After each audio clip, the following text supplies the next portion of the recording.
Hello, everyone. Thanks for joining. My name is Rachel, and I'm on the marketing team here at Ionic, and I will be your moderator for today's event.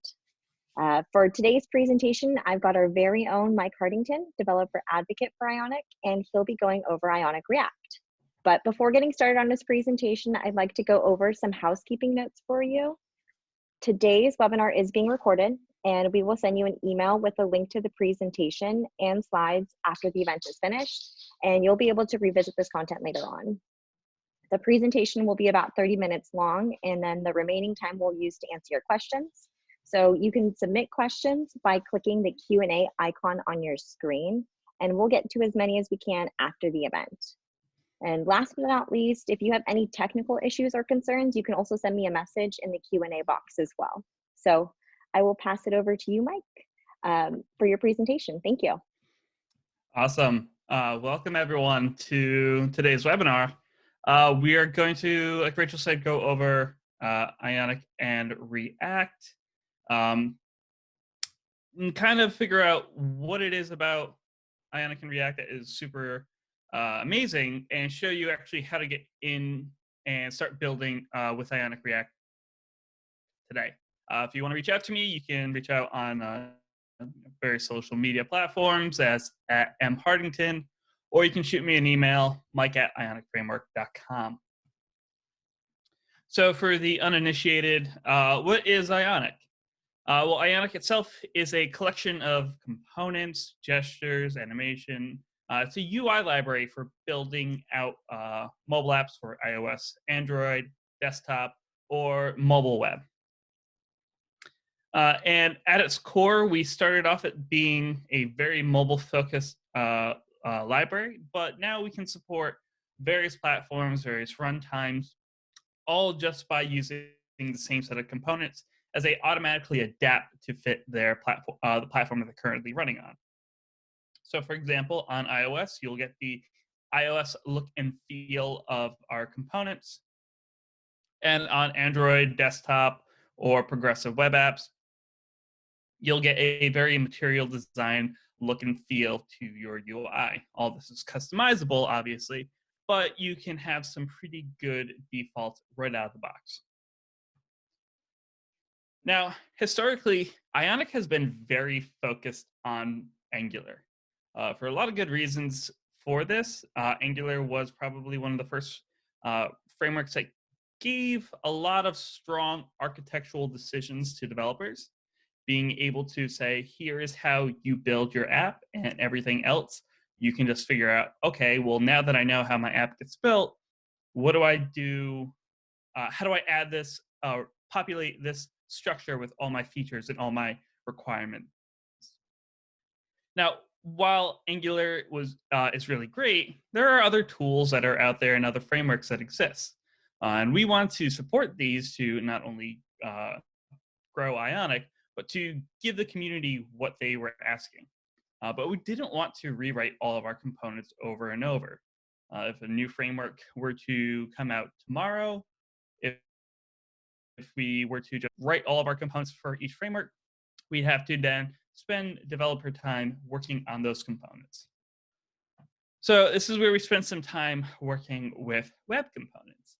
By allowing us to utilize web standards and a common base for all of these frameworks, we can utilize web components and ship Ionic to all these other frameworks.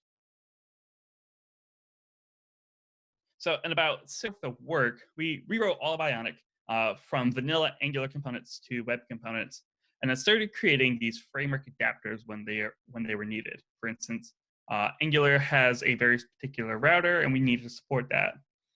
Vue has also a very particular router, and we need to support that as well. And same thing for every other framework.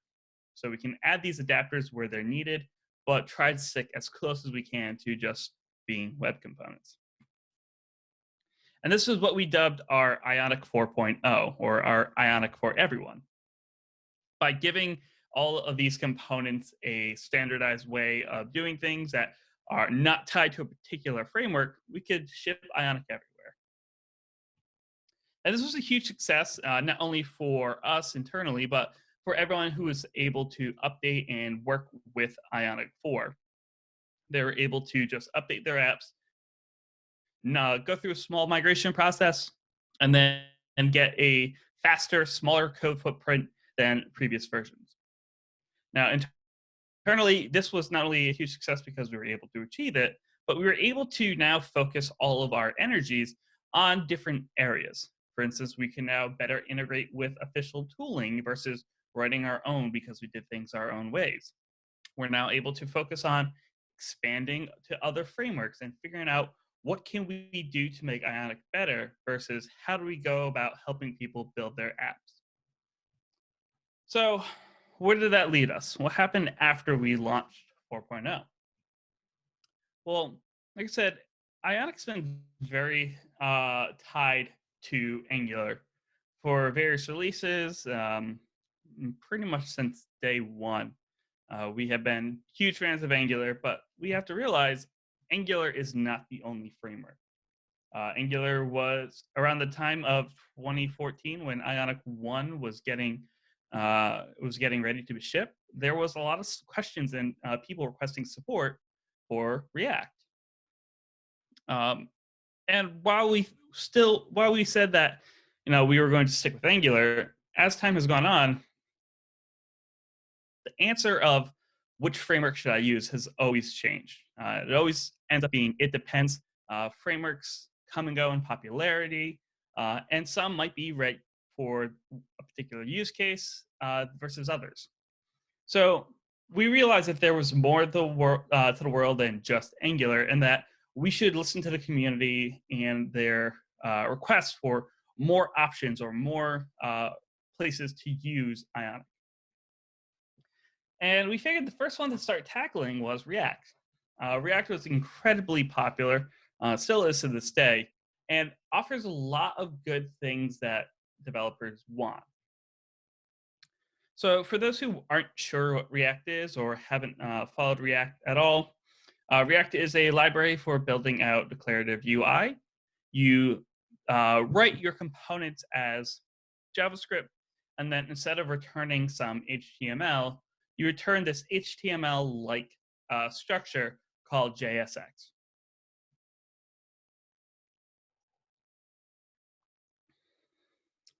Now, as you build out your app and you build out your component set, this JSX becomes becomes the HTML that gets rendered in the browser.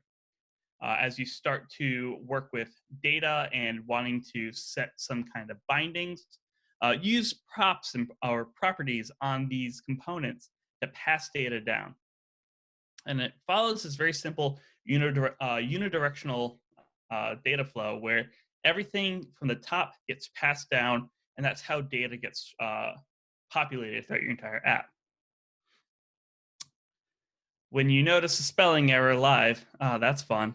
One of the things that React is pretty good with is being able to have both a class approach to your components or using functions instead, and then using hooks to be able to integrate with lifecycle events and making sure that when data changes over time, your component can re-render. Now, I will be the first one to admit that I haven't always been either impressed or felt the need that React was better than anything else. But over time, I've started to realize that it's not the right way to ask that question. The right way to kind of frame this is, where does React fit in that other frameworks don't? And I think that probably answers the questions a little bit better. Now, React fits in, has a nice use case where if you as a team are trying to figure out, learn a new technology, you want something that has fewer concepts to learn up front. For example, you only need to learn how functions work to get going with React today. If you need flexible opinions or options for building out your app, maybe you want to use something like the built-in browser functionality of Fetch versus having your own HTTP library. You can make those decisions as a team and then include them include a library or just use the browser's own built-in functionality. The fun way I heard it explained to me is that when you work with React, you're essentially building your own kind of mini framework, but based on decisions that make sense for your team and for your own kind of workflow. So React has a really nice use case for this, and we're really excited to actually work with React in this version of Ionic. So if you've used Ionic before, you are familiar with our component set. What does Ionic React do that is different from other versions? Well, let's take a look at the components first, because I think this actually clarifies how things differ in Ionic React. So like I said earlier, components in React are just functions. Instead of having templates in HTML that you are rendering out to your app, you are just returning some JSX or a JavaScript representation of what your UI should look like. You can utilize your standard tooling, so ESLint, TSLint, TypeScript, to work with these components instead of having to have customized tooling. And then from the ground up, it's all components. So everything about this, about your app, there's no complex concepts that you need to understand. It's just a function and just components all the way down. So a kind of hello world example of what Ionic's UI could look like is in this example here, where we have an Ion header, an Ion toolbar, Ion title, plus Ion content, and then the standard H1 from HTML. And now all this getting rendered to the screen is just using HTML and web components. For React, we swapped those out for full React components. Here we notice that we are using Ion header as a capitalized React component, Ion toolbar, Ion title, Ion content, and then still using the built-in H1 from HTML. So a lot of this looks very similar when we compare the two, the non-React regular HTML version, and then the React version that is using full React components. And when we bring in the entire concept, we can see that what is just some JSX is now part of a full component called homepage. Now, this would be something that you could render to React Router. And then as users load up your app, you will get this representation of a page. Now, the way this works is under the hood, we have this function called create React component, which takes a string version of our web component. We export all these functions as they are named React components. And then as we go to create these, we just return the element using React create element, passing the tag name, the props, and any children elements that we want to render. So we're utilizing React fully for all of this and letting you integrate with React components, but still use web components under the hood.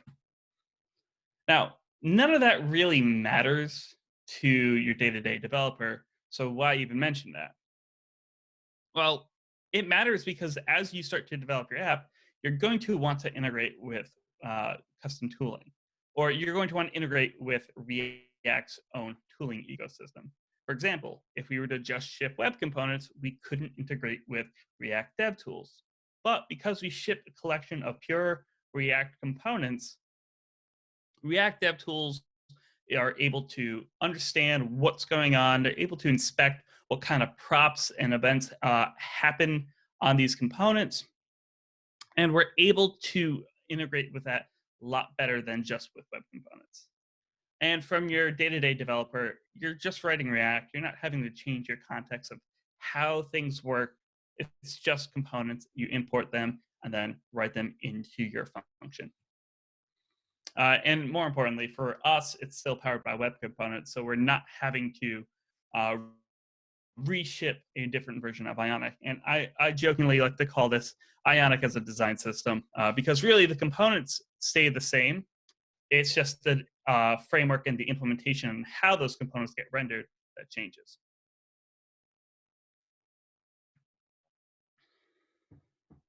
As a plus side, we also get direct access to all the native functionality that comes with Ionic and its companion library, Capacitor. So this allows us to ship a fully functional progressive web app and true and native iOS app and Android app. Now, working with Capacitor and Capacitor's ecosystem of plugins, it allows you to add native functionality that works on all these platforms quite easily. So, for instance, if you want to integrate with the camera, adding the camera functionality to your app is easy and lets you take a photo on both iOS, Android, but also on the web. Other functionality like local notifications can also be done as well. Now, if you have an existing native app, you can also start to embed Capacitor and this web version of your app in a native app and truly blend like where does native and where does web end. So let's kind of dive in and spend a little bit more time on an actual demo and see how this all works. So I have my terminal here. It's getting ready to create a new app. We're just going to use the Ionic CLI to say Ionic start. Let me bump up the font size real quick. I'm just going to say Ionic start, give it a project name, and then we're going to use the template of tabs, and then pass in the type of React. So this is going to give us a React project, and it's going to use a tabs interface. Now, instead of running that, I've already had the project created. So I'll just run into the project real quick. And I will just run Ionic serve to get the library load server going. Now, before this starts up, I want to point out we are calling React scripts here. So if you are familiar with React scripts, if you aren't familiar with React scripts, it's React's standard set of tooling, and it's more or less CLI for working and creating React projects. So in here, we're integrating with the official tooling, the official kind of setup of creating a React project and executing our dev server and all of our builds. So in this case, we just have the browser up. We have our dev server up and running. Our browser is loading all this. Let's go up and actually look at the project. So this project, again, is using React and using the React scripts to actually scaffold everything out. And if we look at some of the projects, the first thing that you'll notice is that we have this app.tsx file type. Now, this is TypeScript. We ship TypeScript out of the box for all Ionic React projects, but it's not necessarily a hard requirement. If you have your own custom setup or your own custom solution of how React apps should be built, you can still import all of Ionic in a vanilla JavaScript project as well. But for our use cases, we think TypeScript's pretty awesome, and we're just going to give you a TypeScript project by default. So here we have our Ionic React project, and we have the setup for a tabs-based application. Now we'll just collapse all this and go over each one of them one by one. So in this, we have Ion tabs, Ion React router, and then Ion router outlet. Now, the Ion React router is our wrapper component around our React router. And React router is the de facto standard router for all of React projects, where we're allowing Ionic's components to integrate with React router and its management of views and its way of rendering components, but offer things like deeply nested routes or stack navigation. So in this case, if we were to say, let's create a new path called tab2 detail, we would now be able to navigate to a nested route inside of tab 2 that could load this up. And let's go to our tab 2 component real quick And what we'll do is just say, give me an ion item, and it's going to have a, well, first, let's import this.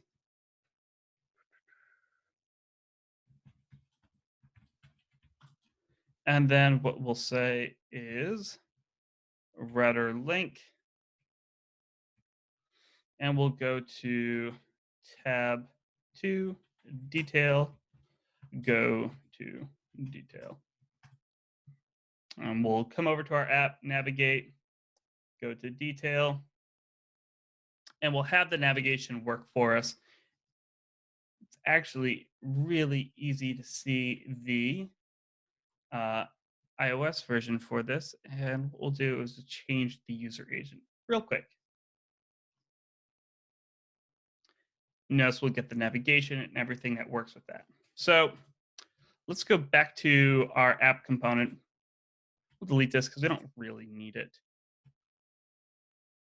In here, we have the rest of our routes, and then we have React routers concept of a redirect where we just navigate back to tab 1 inside of our app. Now, the rest of this is just setting up the UI towards the bottom where we have a bunch of different tab buttons where we are just loading up the UI for our app and setting the icons and the labels for those tab buttons. If you've used different versions of Ionic before, the icons in here are going to be something that stands out as being different. Now, in the Angular version, you would probably do something like ion icon name equals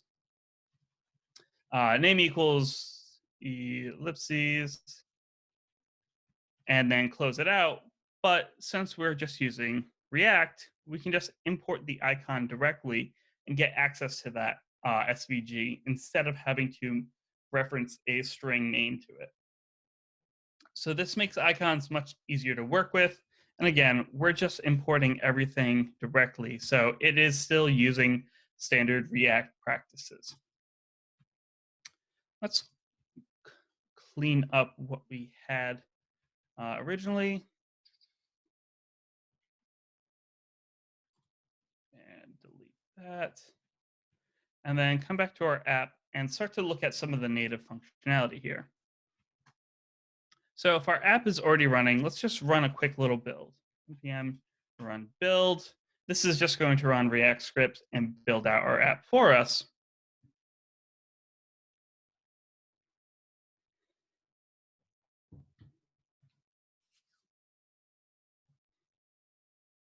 We'll wait a little bit, let our CLI handle everything. Cool. Didn't take too long. But what we're going to do now is just run npx and cap init temp react, and then open up our capacitor config. So what I did right now is just generate a new React or capacitor project for our app.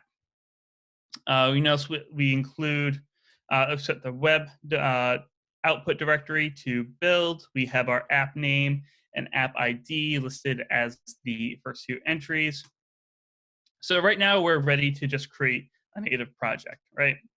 So we could do npx cap add iOS, and we can install the iOS dependencies for this. This is just going to create our template iOS project, give us everything that we need from this. It'll take a moment to install these dependencies. And while this is done, or when this is done, we can just run. Actually, before we get forward, I am using the next release of Capacitor. So let's just update our version of Capacitor iOS to match that. That works.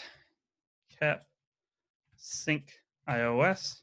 So what we'll do is now that we just updated and installed the latest version of Capacitor, let's just do a quick little sync to make sure everything works, and then run npx cap open iOS. So this is going to open up our version of Xcode. We could take a look at the project, take a look at everything that we have in here. I'm just going to do a quick little signing setup. But all of this is just a standard native iOS project. And if we open up our simulator, let this run,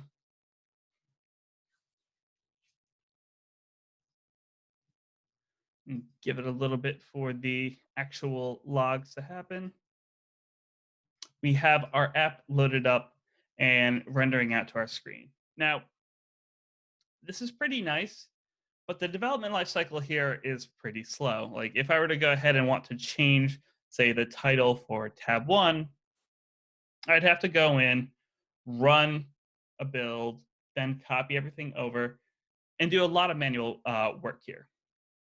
So what I can do instead, say Ionic Capacitor run iOS -- live reload, and it will go through and actually set up our live reload server for us. And now we can just redeploy to the to our simulator with live reload up and running.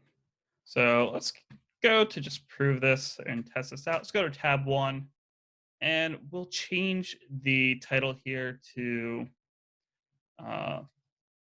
welcome to tab 1, and it's already updated. So our app's already up and running. We can already start to integrate with certain features. So let's go ahead, delete this Explore component, and create an Ion button.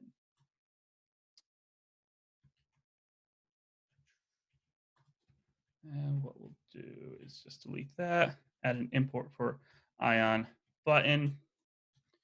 And we'll just set a quick little click listener here saying on click, we'll just run show splash. We'll just create a method called show splash. Now, show splash is going to be a function. And inside of this, we're just going to utilize Capacitor and some of its plugins. So first, let's import from at Capacitor core, and we'll import the plugins object, and then we'll just say const splash screen equals plugins. So we'll just destructure plugins, splash screen off of plugins, and we'll say splash screen dot show, and then we'll create a quick little set timeout. And we'll just say splash screen dot hide, and we'll close that after 2 seconds. So let's see how this looks. And of course, toggle splash screen.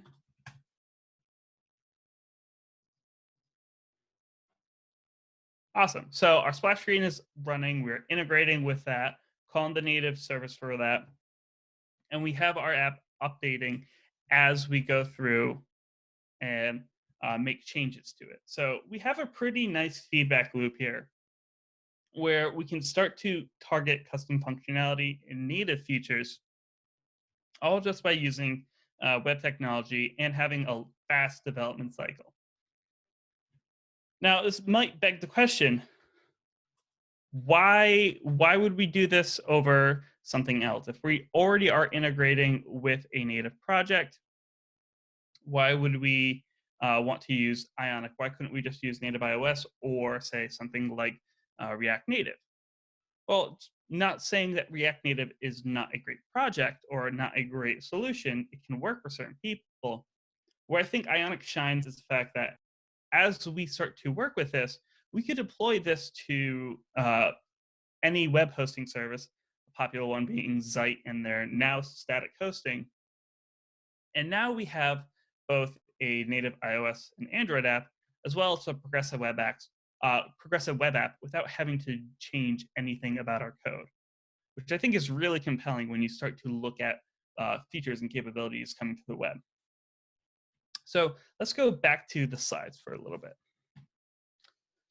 So before we open it up for Q&A, I just want to reiterate a few concepts. Ionic React is just React.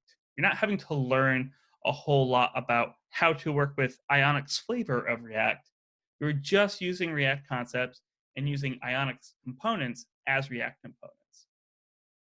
Once you get through that and you start building out your apps, you can start to investigate and use Capacitor to create your progressive web app, iOS app, and Android app. And I think this really puts the whole learn once, write anywhere kind of question that React poses to the end. Because you are learning once and you can write for anywhere and still have a fast app that works great just using React. So at this point, I want to open it up for questions. If you've been following along, if you have any questions right now, the little Q&A panel or UI in the webinar software should be up and running. So let's go through some questions.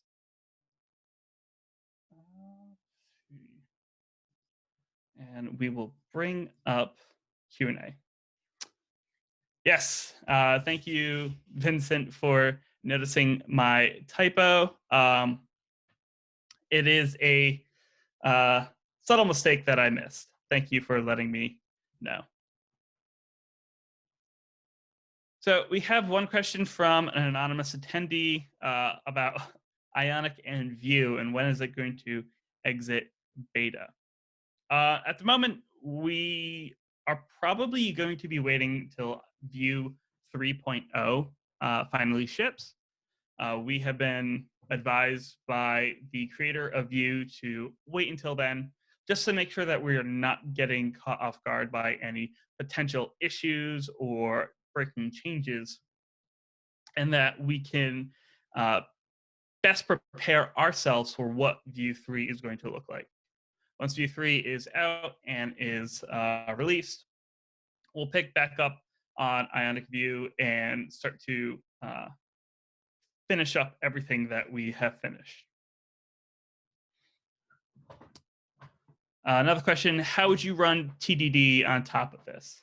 Now, if you are focused on TDD or testing in general, you would still follow the best practices for React. If we actually go back to my code, I can reopen this again, and we actually, come on, look at the package JSON. We ship with testing library and the adapters for jest. So if you are using the testing library or jest or whatever the standard kind of practices are for React, you should have no problem implementing your testing solutions. We also created a testing utility library that works on top of this to make this process a little bit easier, I think. And we have a blog post all about this on ionicframework.com/blog. Question from Flo. Can we use Capacitor without installing Cordova at all? Yes, you can. You do not need to use Cordova at all with Capacitor. In fact, when you start to create a React project, you'll be prompted to opt into Capacitor by default. And if you try to use Cordova, it'll warn you saying that we highly suggest Capacitor over Cordova for React projects. So if you're getting started, you don't need to use Cordova at all. You don't even need to have the CLI installed. You can just go ahead and use the local Capacitor version to each project. Question from Mason.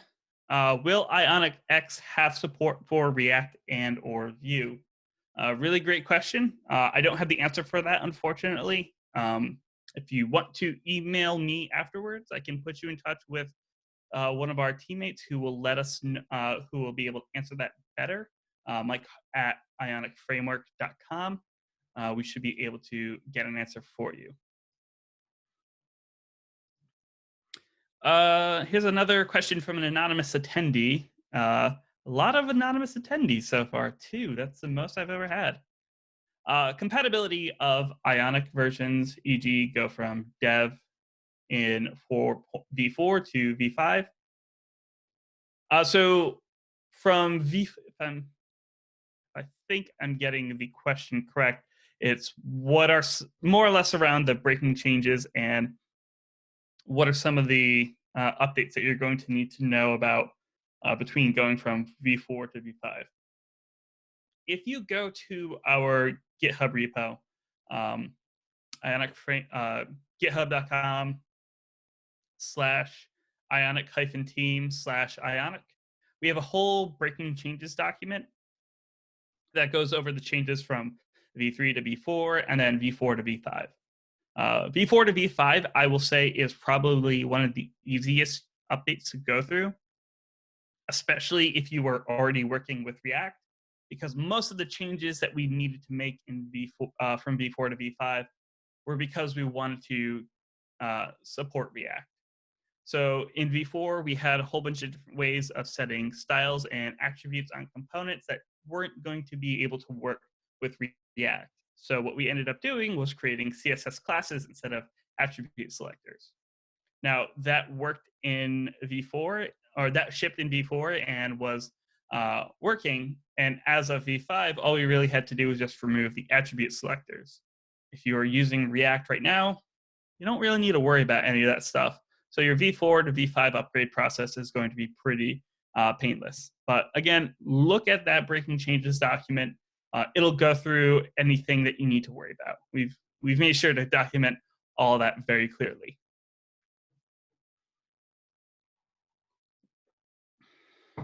Question from Michael Wilkinson. Welcome, Michael. Do all the Ionic Enterprise native plugins work with Ionic React? Is Ionic React behind any of the enterprise offerings? Excellent question. I don't have that answer for you, but again, email me. Michael, you have my email, Mike at ionicframework.com.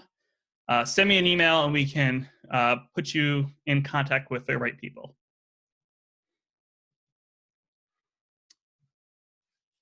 Another question, can we easily deploy our apps for desktop? Yes, you can deploy your apps to desktop. In fact, why don't I, while I still have screen share running, go up and show an Ionic React app that is already deployed, this time using Netlify as my hosting provider, which allows me to look up various songs from Apple Music. I can look at, say, Childish Gambino, play some songs, have a whole music player rendering here to my screen, and all of this just kind of works out of the box. So I haven't had to actually include any native plugins.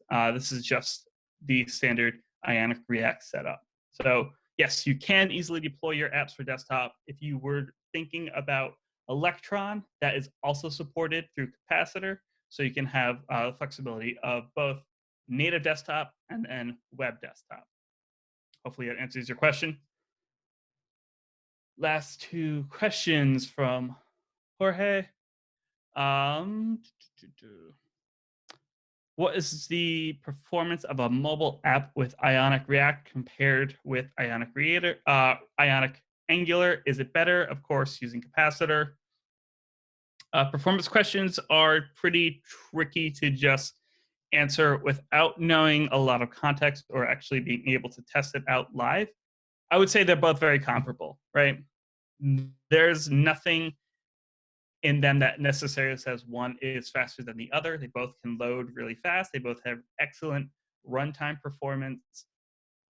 where the big bottleneck comes in is network connectivity and the code that you are shipping to the browser or shipping to your clients. If you are writing a slow app or writing an app in a way where leaves a lot of room for improvement, your app's going to be slow regardless of the framework that you're using. But observations that we've seen, Ionic React and Ionic Angular are both plenty fast.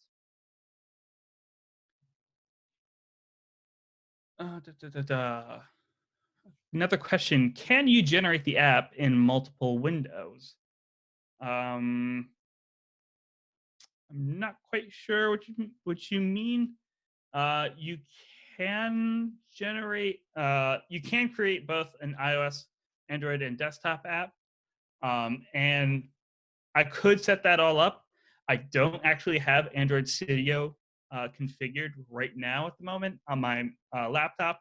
This is a new work laptop, so I don't have everything figured out. But yeah, you could deploy that to an Android device and have both desktop, iOS, and Android version kind of working right next to each other.